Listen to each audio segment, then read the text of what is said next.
ইব্রাহিম মুহাম্মদ নামে তারা দুটি ভাই একটি পত্র দিয়েছিল কবি নজিয়ার মদিনা ছেড়ে এসে হুসেন শহর কোথায় পাগল হয়ে আছে মুসলিম হুসেন পাকের কাছে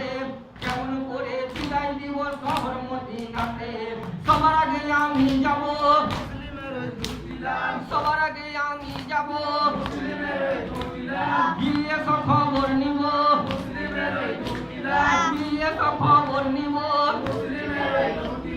বিদায় হয়ে মুসলিম যখন পথে রওনা হয় দুই ছেলে তার ছুটে এসে আমার কাছে কয় তুমি ভাইয়ে দেখেছি খেলা তুমি দেখছো নাই আমাদেরকে ফেলে আজ জান চলে কোথায় যাবো কই আপনার সাথে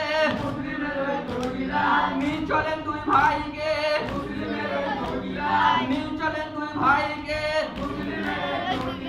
দুই ভাইকে চুম্মা দিয়ে কোলেতে বোঝাই কোনো মতে বুঝে না কো তারা দুটি ভাই সঙ্গে নিয়ে যাব বলে তখন নাই যাও তোমরা মায়ের কাছে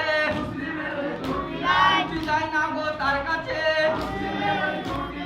বিদায় না গো তার কাছে আমাজি কাঁদে মাগো নামাজের কাতায় কাপড় পরিয়ে দেখে মাগো কাঁদের কিসের করে আব্বাজি সাথে যাব আব্বাজি সাথে যাব খুব শহর দেখিব দুই ভাইকে চুম্মা দিয়ে কোলেতে বোঝাই কোনো মতে বুঝে না গো তারা দুটি ভাই না বুঝিয়া কাপড় পরে আবার চলে যায় কানের মাথা শের ঢুকে কানের মাথা শের ঢুকে সুপে দিলাম আল্লাহকে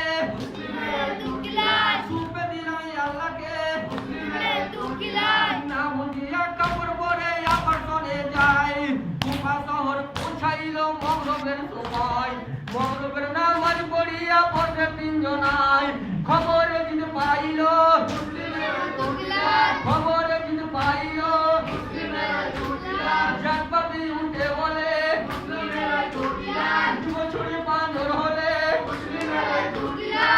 ছুরি পাঁজর হলে ফজর আগে মুসলিম সাহা হইলেন শহীদ দুলমানিকে দেখে তখন আপন চোখেতে আব্বা শহীদ হইল ছোট মসজিদের লীলমে মনে মনে চিন্তা করে ছোট ভাই কেঁদে কেঁদে বড় ভাইকে পাই জামা কাপড় ছেড়ে ভাই চলো কোথা পালাই হয়তো খবর পাবেন না কবি নজিয়ার চাচা জানকে নিষেধ করবো গিয়ে মদিনায় দুই ভাইয়েতে চলে যায়